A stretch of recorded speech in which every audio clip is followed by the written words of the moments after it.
नमस्कार, श्रीराम टाइम न्यूजमध्ये मी कैलास सोनवणे आपले हार्दिक स्वागत करतो। सुरुवातीला पाहूया 24 तासातील ताज्या घडामोडी। गौमातेला राष्ट्रमाता घोषित करून गौमातेचे संरक्षण करण्याची मागणी। सोनवत प्रकल्पासाठी पाणी पुरवठा करणाऱ्या पांझरा नदीच्या पाटचारीचे अपूर्ण काम तातडीने पूर्ण करून पांझऱ्याचे पाणी प्रकल्पात सोडण्याची मागणी।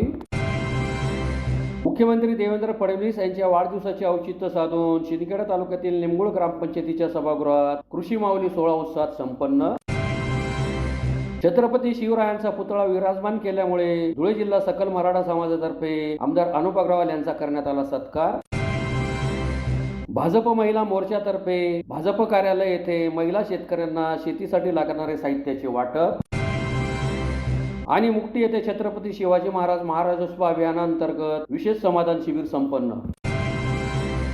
आता बातमीपत्र विस्ताराने। गो संवाद आव्हान अभियान अंतर्गत गोमातेला राष्ट्रमाता घोषित करून गोमातेचे संरक्षण करावे यासाठी धुळे जिल्ह्यातील गोभक्त संत तसेच सनातन प्रेमींतर्फे जिल्हाधिकारी कार्यालयासमोर निदर्शने करून जिल्हाधिकाऱ्यांमार्फत पंतप्रधान नरेंद्र मोदी यांना निवेदन देण्यात आले। गोमातेला राष्ट्रमाता घोषित करून गोमातेचे संरक्षण करावे यासह विविध मागण्यांसाठी धुळे जिल्ह्यातील गोभक्त संत तसेच सनातन प्रेमींतर्फे जिल्हाधिकारी कार्यालयासमोर निदर्शने करून जिल्हाधिकाऱ्यांमार्फत पंतप्रधान नरेंद्र मोदी यांना निवेदन देण्यात आले। आज संपूर्ण भारतामध्ये खऱ्या अर्थाने देशी असणाऱ्या गायींची संख्या अवघी 8.5 कोटी उरली आहे। जर गोमातेला राष्ट्रीय स्तरावर राष्ट्रमाता घोषित करून पूर्ण कायदेशीर संरक्षण दिले नाही तर भविष्यात पिंक रिव्हॉल्युशन आणि इतर कारणांमुळे देशी गायी नामशेष होतील। येणाऱ्या पिढीला किल्लार, गीर किंवा गावठी गाय केवळ फोटोमध्येच दाखवावी लागेल अशी भीती आहे। जशी ट्रॅक्टरची पैदास ट्रॅक्टर करू शकत नाही तशी शेतीला उपयुक्त असणारे बैल गायच जन्माला घालते। लहान आणि अल्पभूधारक शेतकऱ्यांचा आधार ही गाय आणि बैलच आहे। जर्सी गायचे वासरू शेतीच्या कामात उपयुक्त पडत नाहीत। याशिवाय शेण, गोमूत्र, शेणाच्या गवऱ्या, यज्ञकुंडातील आहुती, पंचामृत आणि नैवेद्यासाठी लागणारे दूध या सर्वांचे धार्मिक आणि वैज्ञानिक महत्त्व अनन्यसाधारण आहे। गायीने कधीही जात, धर्म किंवा पंथाचा भेदभाव न करता सर्वांना समान रूपाने दूध दिले आहे। गोसंवाद अभियानाअंतर्गत धुळे जिल्ह्यातून तब्बल 4 लाख नागरिकांनी स्वाक्षरी करून या मागणीला पाठिंबा दर्शवला आहे। पहिल्या टप्प्यात जम्मू काश्मीर पासून तर कन्याकुमारी पर्यंत प्रत्येक तहसील कार्यालयात ही निवेदने देण्यात आली आहेत। जम्मू काश्मीरमध्ये अनेक मुस्लिम बांधवांनी या स्वाक्षरी अभियानात भाग घेतला असून गोभक्तांमध्ये सर्व धर्मियांचा समावेश आहे। लोकभावनेचा व सर्वधर्मीय जनतेच्या मागण्यांचा आदर करून केंद्र सरकारने गौमातेला लवकरात लवकर राष्ट्रमाता म्हणून घोषित करावे अशी आग्रही मागणी यावेळी करण्यात आली। या प्रसंगी राजीव कृष्ण महाराज, माजी नगरसेवक भिकन वराडे, अनिल खंडेलवाल, नगरसेवक सनी चौधरी, संजय शर्मा, की गोयर, प्रभा परदेशी, कुणाल तारगे, प्रकाश माधवानी, मयुरेश जगताप, किशोर अग्रवाल, उमेश चौधरी, जयंत वानखेडकर, मनोज गोडके, मिलिंद चौधरी यांच्यासह गोसेवक मोठ्या संख्येने उपस्थित होते। आज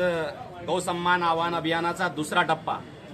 पहिल्या टप्प्यामध्ये 27 एप्रिलला भारतात जम्मू काश्मीर पासून तर कन्याकुमारी पर्यंत प्रत्येक तहसीलदार ऑफिसमध्ये आपण माननीय प्रधानमंत्री महोदय, राज्यपाल, राष्ट्रपती आणि मुख्यमंत्री या 4 लोकांच्या नावाने आपण गौमातेच्या सन्मानार्थ निवेदन देण्यात आलं होतं की गौमातेला कायमस्वरूपी राष्ट्रमाता ही घोषित करण्यात यावी। गौमातेला संरक्षण मिळावं, कारण की आज जी गायींची संख्या दिसते त्यापैकी खरी भारतीय नसलातली देशी गाय फक्त 8.5 कोटी शिल्लक राहिलेली आहे। जसं राष्ट्रीय पशु आहे, राष्ट्रीय पक्षी आहे, त्याप्रमाणे जर गौमातेला राष्ट्रीय माता घोषित करण्यात नाही आली तर मला वाटतं भविष्यातल्या काळामध्ये हे पिंक रिव्हॉल्युशन आणि बाकीच्या रिव्हॉल्युशनच्या नावाखाली ज्या गायी कापल्या जात आहेत त्या गायी फक्त आपल्याला मुलांना फोटोमध्ये दाखवतात येतील की फक्त हे देशी गाय असायची, याला खिल्लार म्हणायचे किंवा याला गीर म्हणायचे किंवा ही आपली गावठी गाय होती, अशी फक्त 8.5 कोटी आपल्या भारतामध्ये आता शिल्लक गायी राहिलेल्या आहेत। म्हणून जर गौमाता वाचवायचा प्रयत्न करायचा असेल तर खऱ्या पद्धतीने राष्ट्रीय स्तरावरून त्याचा एक निर्णय घेणं गरजेचं आहे, कारण सनातन धर्मातली मूळ ही गाय आहे। सनातन धर्म वगळता जर विचार केला तर निसर्गाच्या दृष्टिकोनाने पण गाय ही महत्वाची बाब आहे। गाय मातेने कधीही कोणत्या जाती, पंथ, प्रथा न पाहता तिने समान रूपामध्ये सगळ्यांना दूध पाजलेलं आहे। ती गौमाता आज आपल्या भयंकर संकटामध्ये आहे, म्हणून त्या गायीच्या रक्षणार्थ आता नाही तर केव्हाही होणार नाही। निश्चितच राष्ट्रपती महोदय असतील, पंतप्रधान महोदय असतील, मुख्यमंत्री महोदय असतील, महाराष्ट्रामध्ये राज्यमाता म्हणून घोषित करण्यात आली असेल तरी सुद्धा 100% त्याप्रमाणे निदान अजूनपर्यंत प्राप्त झालेलं नाहीये। कुठे ना कुठे ज्या राज्यामध्ये बंद नाहीये तिकडून कत्तली होतात आणि मग नंतर बीफ एक्सपोर्ट होऊन जातो किंवा छुपे मार्ग बरेच असतात. त्याकरता 100% गायीला संरक्षण मिळावं, ज्याच्याने शेतकरी पण सुखावेल. कारण की ट्रॅक्टरने कधी ट्रॅक्टर बच्चा जन्माला घातलेला नाहीये. गाय हीच बैल जन्माला घालते आणि अत्यंत अल्पभूधारक व्यक्तीला ट्रॅक्टर पण परवडत नाही, तो फक्त बैलाच्या याच्यावरती आधारित करू शकतो. जर्सी गायीचे जे वासरू असतात ते कधी शेतीच्या कामात येत नाही.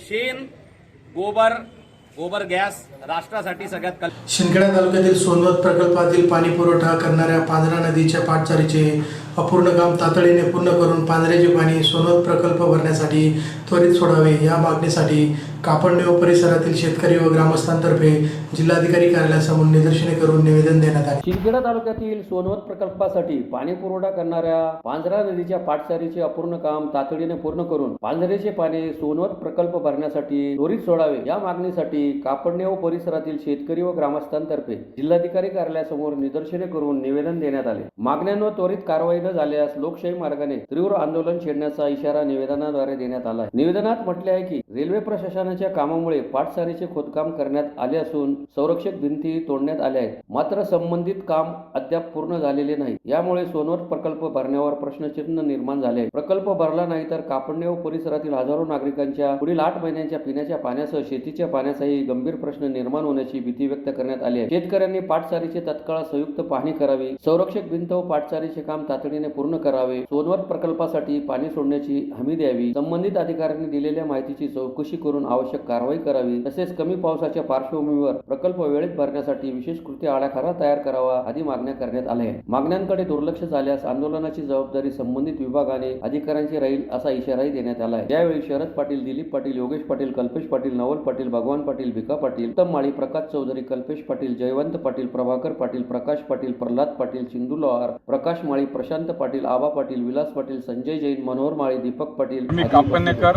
आणि कापडणे परिसर मधून आलेले शेतकरी आम्ही काल संबंधित पाट वर गेलो. पूर्ण पाटचारी संबंधित रेल्वे प्रशासनाने खोदलेली असून जोपर्यंत ती पाटचारी दुरुस्त होत नाही तोपर्यंत पाटचारीमध्ये पाणी टाकत नाही, तोपर्यंत सोनत प्रकल्प पूर्ण भरत नाही. सोनत प्रकल्प चारीवरनं कापडणे गावाचा पिण्याचा पाण्याचा प्रश्न मोठा आहे आणि कापडणे परिस्थितीमध्ये आज दुष्काळी परिस्थिती असल्यामुळे कापडणे पाटचारी चालू झाली तरच कापडणे गावाचा पाण्याचा प्रश्न सुटणार आहे. संबंधित रेल्वे प्रशासनाने बेजबाबदारपणाने पाटचारी फोडून नासधूस करून टाकलेले, त्याला सर्वस्वी जबाबदार पाटबंधारे विभाग आहे. मी आज जिल्हाधिकारी कार्यालय इथं निवेदन देण्यासाठी आलेलो आहे. संबंधित जिल्हाधिकारी साहेबांनी याची दखल घेऊन तात्काळ चौकशी करण्यात यावी. संबंधित कुणाल पाटील माजी आमदार त्यांना आम्ही परवा फोन केलेला होता. त्यांनी फोनची दखल घेऊन माननीय जिल्हाधिकारी साहेबांना फोन केला. बाबासाहेबांनी परत पाटबंधारे विभागाला पण फोन केला. ते म्हणे करू, पण आम्हाला असं वाटतं की लवकरात लवकर व्हावं आणि लवकरात लवकर पाणी पाटचारीमध्ये सोडण्यात यावं, तेव्हा कापडणे गावाचा पाण्याचा प्रश्न सुटेल. मुख्यमंत्री देवेंद्र फडणवीस यांच्या वाढदिवसाचे औचित्य साधून भाजप महिला मोर्चा धुळे ग्रामीणतर्फे शिंदखेडा तालुक्यातील निमगू ग्रामपंचायतीच्या सभागृहात कृषी माऊली सोहळा उत्साहात संपन्न झाला. मुख्यमंत्री देवेंद्र फडणवीस यांच्या वाढदिवसाचे औचित्य साधून भारतीय जनता पार्टी महिला मोर्चा धुळे ग्रामीणच्या वतीने समाजसेवेचा संकल्प जपत शिंदखेडा तालुक्यातील निमगुळ ग्रामपंचायत सभागृहात कृषी माऊली सोहळ्याचे आयोजन करण्यात आले होते. महिला सक्षमीकरण, शेतकरी कुटुंबांना आधार आणि ग्रामीण विकासाला चालना देणाऱ्या या उपक्रमाअंतर्गत 100 गरजू शेतकरी महिलांना मोफत कृषी साहित्याचे वाटप करण्यात आले. कार्यक्रमाच्या अध्यक्षस्थानी माजी जिल्हा परिषद अध्यक्ष धरती देवरे या उपस्थित होते. कार्यक्रमाच्या प्रास्ताविकात भाजप महिला प्रदेश सचिव चंद्रकला सिसोदिया यांनी माहिती देताना सांगितले की महाराष्ट्रात कृषी माऊली सोहळ्याअंतर्गत एकूण 8,000 कृषी साहित्याचे वाटप केले जात आहे. यामध्ये शहरी व ग्रामीण भागात प्रत्येकी 4,000 संचांचे वाटप होत असून धुळे जिल्ह्यातील शिंदखेडा तालुक्यातील निमगुळ गावाची यासाठी विशेष निवड करण्यात आली आहे. या उपक्रमाअंतर्गत महिलांना शेती कामासाठी उपयुक्त छत्री, विळा, सेंद्रिय खत आणि विविध भाजीपाल्यांच्या बियाण्यांचे वाटप करण्यात आले. कार्यक्रमादरम्यान कृषी विभागाचे प्रतिनिधी बोरसे यांनी उपस्थित महिलांना शेतीविषयक आधुनिक तंत्रज्ञान आणि शासनाच्या विविध कृषी योजनांची सविस्तर माहिती दिली. यावेळी भाजप महिला मोर्चा प्रदेश सचिव चंद्रकला सिसोदिया, प्रदेश सचिव देवयानी बडगुजर, निमगुळच्या लोकनियुक्त सरपंच स्वाती वागल, उपसरपंच चंद्राणी इशी स्नेहलता बागुल, शिंदखेडा तालुकाध्यक्ष प्रभाकर पाटील, दोंडाईचा शहराध्यक्ष जितेंद्र गिरासे, माजी तालुकाध्यक्ष दीपक बागल, ग्रामपंचायत सदस्य चंद्रकांत बागल, शिवाजी बागल, पंकज बागल, योगेश पारदी, राजेंद्र साळवे, चंद्रकांत सिरसाट, ग्राम महसूल अधिकारी जी.आर. चौधरी यांच्यासह भाजप महिला मोर्चाचे सर्व पदाधिकारी, कार्यकर्ते व ग्रामस्थ तसेच महिला वगैरे मोठ्या संख्येने उपस्थित होते. कार्यक्रमाचे सूत्रसंचालन माजी तालुकाध्यक्ष दीपक बागल यांनी, आभार प्रदर्शन हर्षवर्धन बागल यांनी मानले. या शहरी भागात आपण त्यांना लाभ देणार आहोत. 4,000 महिला या ग्रामीण भागात. मग धुळे जिल्ह्यात आता फक्त तुमच्या निंबूळ गावात आपण हा कार्यक्रम करत आहोत आणि हे तुमचं भाग्य आहे. दीपक भाऊंनी फोन केला आणि त्यांनी एका शब्दावर सांगितलं की ताई आमच्या इथे बरेच लाभार्थी आपल्याला गरजू आहेत, त्यांना लाभ मिळाला तर फार बरं होईल, तुम्ही या आणि कार्यक्रम करा. आणि म्हणून आम्ही हा कार्यक्रम करण्यासाठी इथे आलेलो आहोत. तर आपल्या सर्वांसाठी माननीय देवेंद्र भाऊंना दीर्घायुष्य भेटो हीच आपण ईश्वरचरणी प्रार्थना करू की ते दीर्घायुष्य असते की आपण सर्वजण सुखी आणि समृद्ध राहू. यासाठी आपण ईश्वराला प्रार्थना करायची सर्वांनी की त्यांना सुखी समृद्धी ठेवावं. त्यांना याच आमच्या सगळ्या कृषी माऊलींच्या तर्फे आम्ही वाढदिवसाच्या त्यांना हार्दिक शुभेच्छा देतो. आणि आम्हाला काम करण्यासाठी नेहमीच आमचे नेते माननीय जयकुमार भाऊ हे प्रेरित करत असतात. मी आज या निमित्ताने इथे त्यांचे पण आभार मानेल की त्यांनी मला महाराष्ट्राचं महिला मोर्चाचं सचिवपदी नियुक्ती केलेली आहे. कधी कधी आमचा राग पण असतो की आमचे नेते आमच्यावर अन्याय करतायत किंवा मग आम्हाला हे पद दिलं नाही ते पद दिलं नाही. पण आमचे नेते एवढे चांगले आहेत की आमच्या अपेक्षेच्या खूप मोठ्या प्रमाणात त्यांनी हे पद मला दिलेलं आहे. मी त्यांचे आज इथे मनापासून आभारही व्यक्त करते. आणि या कार्यक्रमासाठी तुम्ही आम्हाला हॉल उपलब्ध करून दिलात. आपले सर्वजण आले, मी सर्वांचे इथे मनापासून. धुळे शहरातील आग्रा रोडवरील मनोहर चित्रपटगृहासमोरील छत्रपती शिवाजी महाराजांच्या स्मारकस्थळी 21 फूट उंच छत्रपतींचा पुतळा न्यायालयाची स्थगिती उठवून विराजमान केल्यामुळे धुळे जिल्हा सकल मराठा समाजातर्फे शहराचे आमदार अनुप अग्रवाल यांचा सत्कार करण्यात आला. धुळे शहरातील मालेगाव रोडवरील छत्रपती शिवाजी महाराज स्मारकाच्या ठिकाणी आषाढी एकादशीच्या पूर्वसंध्येला 21 फूट उंच पूर्णाकृती पुतळ्याची विधिवत प्रतिष्ठापना करण्यात आली. सर्वोच्च न्यायालयाने स्मारकाच्या कामावरील स्थगिती उठवल्यानंतर हे काम पुन्हा सुरू झाले असून पुतळ्याची प्रतिष्ठापना केल्यामुळे धुळे जिल्हा सकल मराठा समाजातर्फे शहराचे आमदार अनुप अग्रवाल त्यांच्या कार्यालयात जाऊन सत्कार करण्यात आला. मालेगाव रोडवरील जुन्या स्मारकाच्या जागी 21 फूट उंच पूर्णाकृती पुतळ्यासह भव्य स्मारक उभारण्याची संकल्पना आमदार अनुप अग्रवाल यांनी मांडली होती. मात्र या प्रकल्पाविरोधात दाखल याचिकेवर सुनावणी दरम्यान मुंबई उच्च न्यायालयाच्या औरंगाबाद खंडपीठाने कामाला स्थगिती दिली होती. त्यामुळे गेल्या 7 महिन्यांपासून स्मारकाचे काम बंद होते. यानंतर महापालिकेने सर्वोच्च न्यायालयात धाव घेत स्थगिती उठवण्याची विनंती केली. या याचिकेवरील सुनावणीनंतर सर्वोच्च न्यायालयाने उच्च न्यायालयाच्या खंडपीठाने दिलेली स्थगिती उठवल्याने स्मारकाच्या कामाचा मार्ग मोकळा झाला. त्यानुसार आमदार अनुप अग्रवाल यांच्या हस्ते छत्रपती शिवाजी महाराजांच्या पुतळ्याची विधिवत पूजा करून प्रतिष्ठापना करण्यात आली. यावेळी सकल मराठा समाज बांधव मोठ्या संख्येने उपस्थित होते. शिवाजीरायांना मानाचा मुजरा करतो. खर तर हे स्मारक वर्षभरा पहिलेच तयार झालं पाहिजे. ज्यावेळेला चंद्रबाबू महापौर होते त्यावेळेला हा ठराव आपण त्या ठिकाणी करून घेतला होता. त्याची समिती पण तयार केली होती. सगळ्या समाजाला एकत्र घेऊन ती समिती तयार झाली होती. त्याच्यात कार्याध्यक्ष म्हणून शीतल माऊली होते, अध्यक्ष म्हणून मी होतो, देवा सोनार होता, माधू भैया होते, नागसेन बोरसे होता. अशी सर्व समाजांना घेऊन ती समिती आपण तयार केली होती. आणि स्मारक करायचा कसा याचा विचार चालू होता. मग सहज मी एअरपोर्टवरनं दिल्लीला का हैदराबादला कुठं जात होतो तर एअरपोर्टच्या बाहेर नवीन स्मारक छत्रपतींचं तयार झालेलं होतं. सेम तो स्मारक आपण या ठिकाणी तयार केला. उभा स्मारक येतो, छत्रपतींच्या हातात अशीच तलवार आहे. सेम टू सेम तो स्मारक त्या दिवशी डोक्यात बसला आणि असा स्मारक आपण या ठिकाणी करायचा. मग काहींचं म्हणणं पडलं हाय त्याच ठिकाणी स्मारक करा, पुढे आणू नका. मग आर्किटेक्ट नेमला, त्याच्याकडे आम्ही बसलो, डिझाईन तयार केल्या. जर आपल्याला पहिले तर तो 21 नाही 18 फुटी स्मारक आहे. जर आपल्याला 18 फुटी स्मारक करायचं आहे तर हाय त्या जागेवर करून त्या स्मारकाला छत्रपतींची जी उंची आहे ती उंची त्या ठिकाणी शोधणार नाही, म्हणून आपण सर्व परवानग्या घेतल्या. याच्यात विजय सनेचाही खारीचा वाटा आहे. त्यांनी फार मदत केली परवानग्या घेण्यासाठी. तेव्हा मी आमदार नव्हतो, मी जिल्हा अध्यक्ष होतो. आणि तेव्हापासून मी परवानग्यांच्या मागे लागलो. मग विजू सनेला हाताशी धरलं, मंत्रालयात त्यांचं येणं जाणं कायम राहायचं. त्यांच्या माध्यमातून आपण सर्व परवानगी आणल्या. परंतु एक चूक तिथं महापालिकेच्या वतीने अशी झाली का ती जागा 3287 नंबर, सिटी सर्वे नंबर 3287, महापालिकेने फक्त 87 नंबर त्याच्यात लिहिला. आणि 87 नंबर जागा ती आहे ती मनोहर थिएटरची. त्या मुद्द्यावर ही लोक कोर्टात गेले. कोर्टात गेल्यानंतर महापालिकेने पत्र दिलं का ते चुकून राहिलेलं आहे, चुकून झालं, उतारे सर्व दिलं. जो 87 नंबरचा मालक आहे त्या मालकाने लिहून दिलं का ही जागा आमची नाही, ही छत्रपतींच्या स्मारकासाठीचीच जागा आहे. या ठिकाणी जुनं छत्रपतींचं स्मारक ऑलरेडी. परंतु काही लोकांची लाईन असते वरपर्यंत पोटात, कारण की त्यांचे धंदे असे असतात का त्यांना त्याच्याशिवाय पर्याय नाही. तर त्या धंद्याच्या माध्यमातून त्यांनी काय केलं देव जाणे.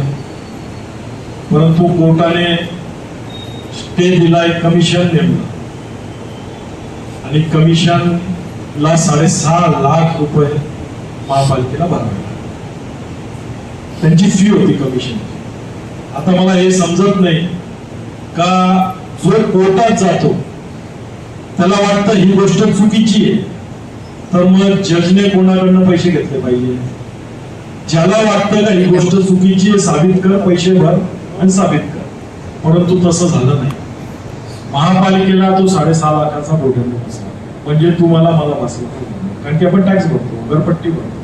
मुख्यमंत्री देवेंद्र फडणवीस यांच्या वाढदिवसानिमित्त भाजप महिला मोर्चा धुळे महानगरतर्फे महाराष्ट्र महिला शेतकरी सक्षमीकरण विधेयकाअंतर्गत शहरातील 40गाव रोडवरील भाजप कार्यालय येथे महिला शेतकऱ्यांना शेतीसाठी लागणारे साहित्य वाटप करण्यात आले. मुख्यमंत्री देवेंद्र फडणवीस यांच्या वाढदिवसानिमित्त भाजप महिला मोर्चा धुळे महानगरतर्फे महाराष्ट्र महिला शेतकरी सक्षमीकरण विधेयकाअंतर्गत धुळे शहरातील 40गाव रोडवरील भाजप कार्यालय येथे महिला शेतकऱ्यांना शेतीसाठी लागणारे साहित्य वाटप करण्यात आले. यावेळी शेतकी शाळेच्या प्राचार्य डॉक्टर पंकज पाटील, अनिता राऊत, रोहित कडू यांनी उपस्थितांना मार्गदर्शन केले. या उपक्रमाअंतर्गत महिलांना शेती कामासाठी उपयुक्त छत्री, विळा, सेंद्रिय खत आणि विविध भाजीपाल्यांच्या बियाणांचे वाटप करण्यात आले. या प्रसंगी भाजप महानगर जिल्हाध्यक्ष गजेंद्र रामपळकर, भाजप बेटी बचाओ बेटी पढाओ सहसंयोजक अल्फा अग्रवाल, माजी महापौर प्रतिभा चौधरी, स्थायी समिती सभापती लताबाई सोनार, महिला व बालकल्याण सभापती उज्ज्वला ठाकरे, वैशाली सिरसाट, माजी नगरसेविका मंगला पाटील, नगरसेवक पुष्पा पवार, महिला मोर्चा पदाधिकारी मोहिनी दात्रक, मेघा रावंदळे, संगीता चौधरी, देवयानी जगताप, प्रिया कपोले, सुवर्णा बडगुजर, सुनीता सोनार, अश्विनी सोनार, राजश्री निकम, उमा कोळवले, सीमा फुलपाकरे, सुनीता पाटील, माधुरी भावसार, शीला भाडागे, वर्षा महाजन, रंजना पाटील, संगीता राजपूत, भारती महाले आदी उपस्थित होते. आपल्या घरापर्यंत आज अधिकारी वर्ग, आमचे भाजपचे कार्यकर्ते हे सर्व घराघरापर्यंत पोहोचत आहेत. परंतु त्या ठिकाणी काही घरचे लोक, काही ठिकाणचे लोक त्यांना प्रतिसाद देत नाही. या ठिकाणी एक लक्षात ठेवा, जर आता आपलं नाव जर मतदार यादीतून कट झालं तर 20 वर्षापर्यंत त्या ठिकाणी आपलं नाव परत मतदार यादीत येणार नाही. आणि मतदार यादीत जर नाव आलं नाही तर तुम्हाला शासनाच्या योजना कशा मिळतील, शासनाचे फायदे कसे मिळतील. आज या ठिकाणी बऱ्याच महिला असतील, त्या ठिकाणी त्यांना 1500 रुपये दर महिन्याला मिळत आहे. तर तुम्ही एक लक्षात घ्या, मतदार कार्ड जर तुमचं तयार झालं नाही तर त्या ठिकाणी तुम्हाला शासनाच्या योजनेचा लाभ मिळणार नाही व मतदाराचा अधिकार राहणार नाही. त्यामुळे माझी सर्वांना नम्र विनंती आहे, आता 7 ते 8 दिवस फक्त शिल्लक आपल्याकडे आहे. ताई, शेवटची तारीख आहे 8 ऑगस्ट ही शेवटची तारीख आहे. तोपर्यंत जर आपलं नाव मतदार यादीत आलेलं नसेल तर कृपया सर्वांना विनंती आहे की आपण आपलं नाव नोंदवून शासनाचा जो काही फायदा घेता येईल तो घ्या, ही सर्वांना विनंती आहे.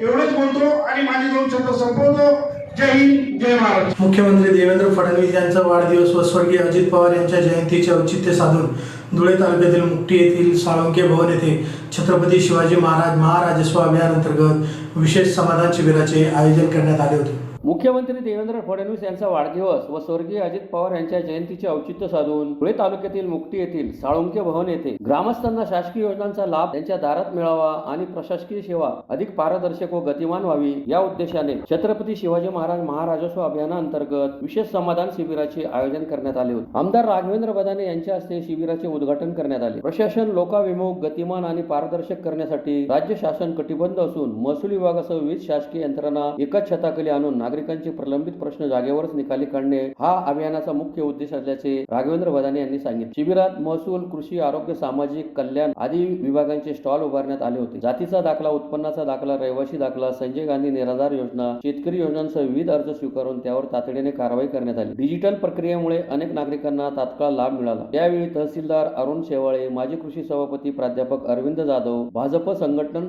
सरचिटणीस भाऊसाहेब देसले, जिल्हा उपाध्यक्ष देवेंद्र पाटील, माजी उपसभापती विद्याधर पाटील, मंडळाध्यक्ष छोटू मासुळे, दिनेश माळी, प्राध्यापक निकम, उपसरपंच ज्ञानेश्वर पाटील, नाना वाघ, श्रीराम मासुळे, रोहिदास पैलवान, किरण पाटील, दिनेश गर्दे, टीबी पाटील, राजू पाटील, योगेश पाटील, सोनू देसले यांच्यासह ग्रामस्थ, शेतकरी व नागरिक मोठ्या संख्येने उपस्थित होते.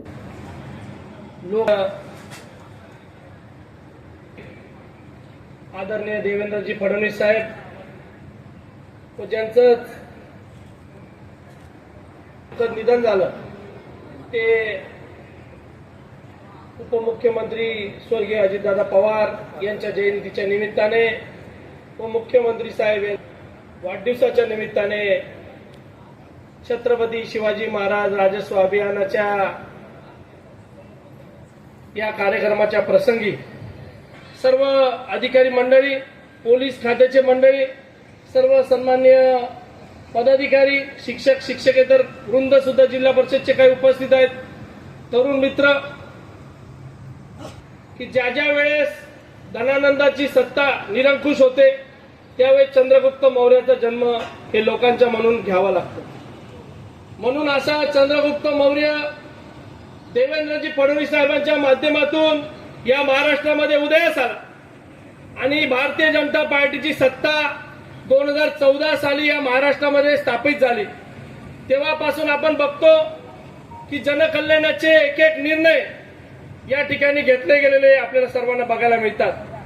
2024च्या विधानसभेच्या नंतरनं ज्या माध्यमातून सर्वसामान्य लोकांच्या विकासाचे आणि हिताचे निर्णय हे महायुतीचं सरकार घेत आहे, त्याच्यासाठी आपण सर्वांनी केलेली, त्यांना दिलेली ताकद व महायुतीला केलेला हात आहे, मजबूत केलेले हात आपल्या सर्वांना याचं प्रदर्शन आहे. आज आपण बघतो महसूल विभागाच्या माध्यमातून एवढे कल्याणकारी निर्णय या महाराष्ट्र राज्याचे महसूल मंत्री आदरणीय चंद्रशेखरजी बावनकुळे साहेबांच्या माध्यमातून घेतले जात आहेत की एक एक दिवस एक एक शासन निर्णय. जेव्हा आपल्याला रात्री दिवसा झालं की विजेची समस्या जसे हे भेडसावते तसं आपल्याला सकाळ झाली की तलाठी कार्यालय ग्रामीण भागातले लोक शोधत फिरायचे. छोट्या छोट्या गोष्टीसाठी कोतवालाच्या मागे फिरायचे, छोट्या छोट्या गोष्टीसाठी ग्रामसेवकच्या माध्यमातून ग्रामपंचायतच्या मागे फिरायचे. शासन हे प्रगतिशील शासन असलं पाहिजे, सुशासन असलं पाहिजे. गोरगरीब जनतेचा आवाज दिल्याच्या नंतर शासनासाठी कुठलेही नियम बनवत असताना ते शासनाच्या माध्यमातून लोकांना मदत. पुन्हा एक नजर ठळक घडामोडींवर.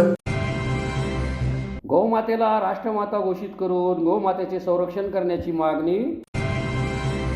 सोनवत प्रकल्पासाठी पाणी पुरवठा करणाऱ्या पांझरा नदीच्या पाटचारीचे अपूर्ण काम तातडीने पूर्ण करून पांझऱ्याचे पाणी प्रकल्पात सोडण्याची मागणी.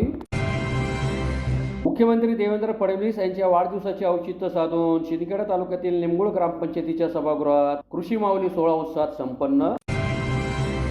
छत्रपती शिवरायांचा पुतळा विराजमान केल्यामुळे धुळे जिल्हा सकल मराठा समाजातर्फे आमदार अनुप अग्रवाल यांचा करण्यात आला सत्कार. भाजप महिला मोर्चातर्फे भाजप कार्यालय येथे महिला शेतकऱ्यांना शेतीसाठी लागणारे साहित्याचे वाटप आणि मुक्ती येथे छत्रपती शिवाजी महाराज महाराजोत्सव अभियानांतर्गत विशेष समाधान शिबिर संपन्न.